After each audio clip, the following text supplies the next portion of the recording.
Sorry I'm so sweaty. I was just stuck on the subway for 40 minutes because of track maintenance. Oh, God.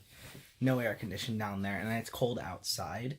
It's not even that cold today. It's like closer to 50 than it is to 30. But it's cold outside is not equivalent cold down in the subway. It was very hot down there, and I'm covered in sweat, and I was wearing a pretty heavy coat. So here we are. Let's get into the movie. I don't know why I'm dilly-dallying, wasting valuable time. Holy shit, a good Transformers movie. Who would have thought? And it's not even just good. It's amazing. It's one of my top movies of the last year. I really got to sit down and get ready for my top five films of 2018. I don't know if I'm gonna do a write up or a video, but or a rapid review style video. But we'll just have to wait and see. It's definitely gonna be like a top five. It was so good. I don't know. I also have a very strong bias. This movie resonated with me personally very much in particular, simply because the two human protagonists of this movie, the actress and actor I can't speak today, Jesus, getting heat stroke from the subway now.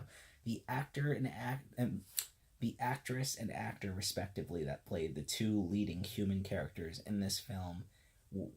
I know the girl's Haley Steinfeld. I don't remember the guy's name, but they were spitting images of how I envisioned the two leading characters of the current novel I'm working on.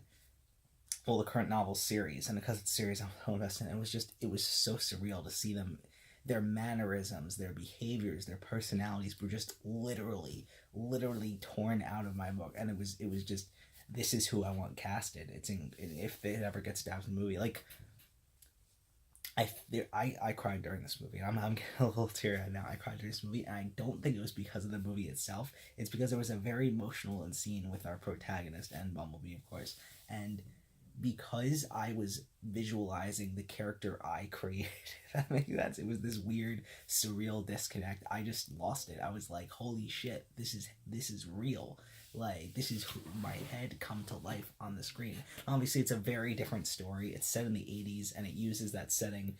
Very different story than my story. I mean, it's set in the '80s, and it uses that setting very much to its advantage with an incredible '80s soundtrack that literally made me listen to a '80s playlist on Spotify all on the way home and all throughout night to sleep. Like, I was just really in an '80s music mood after this because they use their time period very much to their advantage in this soundtrack. Incredible soundtrack. Like, it's definitely worth picking up the soundtrack, like the CD or they ever put it on vinyl. The vinyl. It was just an incredible soundtrack.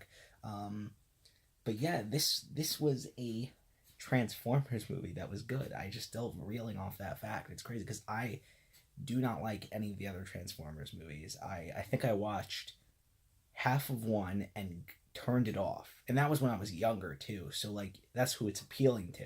Like me, my demographic back then. And even I turned it off. And then I think I watched all of three. Was that Dark Side of the Moon? A terrible, horrible movie. I sat through it because it was playing at a party. There was like a party, and we all had to go to the terrible movie. So I just had a sour taste in my mouth related to Transformers, and I said, "There's no way this could be good." And it was getting like 100% on a lot of sites, and it's really really good. I mean, here's the thing though. Here's the caveat. Here's the catch, so to say.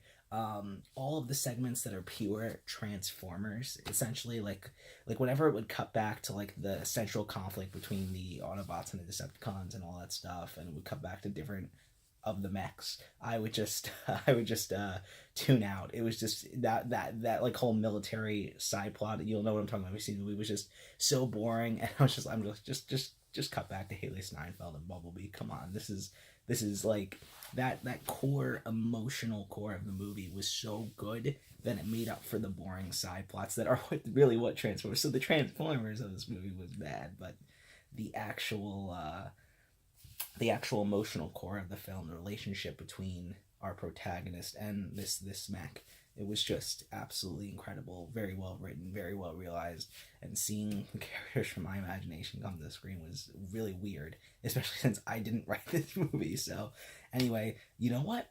Fuck it. This is a must see. Go support this movie so the franchise is taken in this direction. Go see it, must see.